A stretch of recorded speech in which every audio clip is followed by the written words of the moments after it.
Hi, this is the Flip Classroom video for Quiz 7, Beginning Music Theory. We're going to be talking about dynamics, ties and slurs, and reviewing identification of basic notes.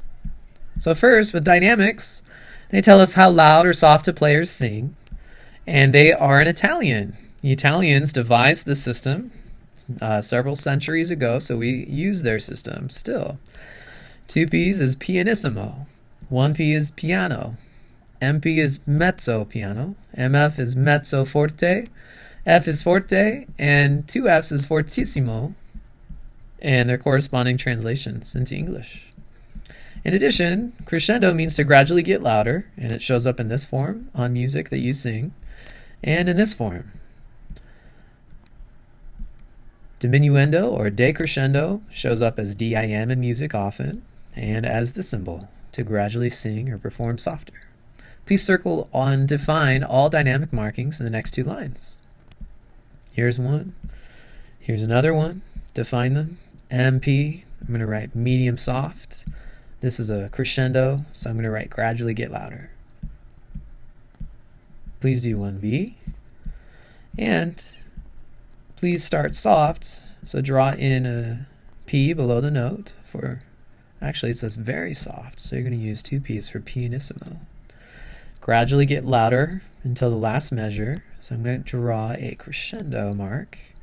And then the last measure is very loud, so 2 F's for fortissimo. Please do 3 by yourself. Ties and slurs. A slur in singing means we are as smooth as possible and we don't breathe. Fa, sol, la instead of fa, sol, la. And a tie means that this note duration is combined with this note duration. A quarter note is 1 beat. A whole note is 4 beats. 1 plus 4 is 5. Do. So slur, they're drawn underneath these notes. Tie is drawn on top. However, that's not always the case. A tie connects 2 notes that are the same pitch and means to hold it for both note durations. Half note is 2, half note is 2 beats, combined is 4 beats. How long would a whole note tied to a quarter note be? 4 beats, 1 beat, so 5. Please do this one by yourself. A slur connects more than 2 notes that are different pitches, and it means to sing or play them smoothly, or legato. Sol, mi, do, fa, re, mi, fa, sol, fa, mi, re, do, so, do. I like to think of them as areas in which we don't breathe as well, and in areas in which we do not slide.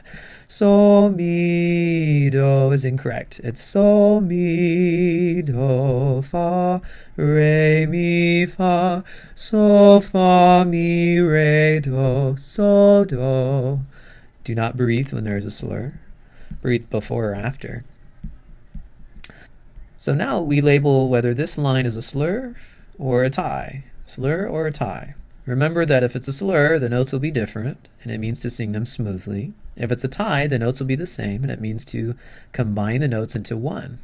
For example, sol, mi, fa, sol.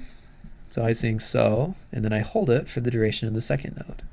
For the slur here, I sing sol, mi, fa, sol, instead of sol, mi, fa, sol, sol, mi, fa, sol.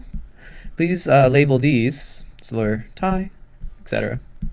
Okay, note review. For the treble clef, F, A, C, E are the answers to the notes in the spaces. Every good boy does fine is the answer to notes that lie on lines in the staff.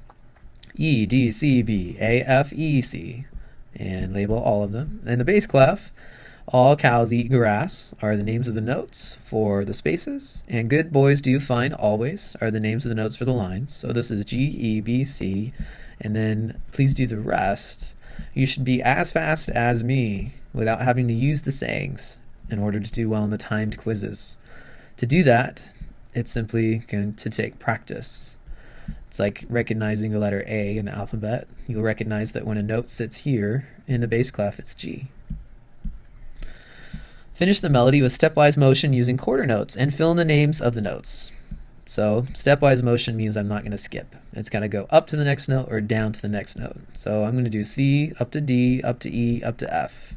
C, D, E, F. And draw the quarter notes, which are filled in note heads with a stem that goes up this high. Make sure your stem isn't little tiny. I see some stems that are barely stems at all. Remember the stem rule, which means if it's on the 1, 2, 3rd line or below, the stems go up. If it's on the 3rd line, above the 3rd line, the stems go down. Rhythmic dictation we do in class, where I play the piano and you write the rhythm down that you hear. And you've been very impressive so far. I didn't do that until college, and I'm excited that I have middle school and high school students doing this very successfully. Thank you for your hard work. All right, good luck on quiz 7.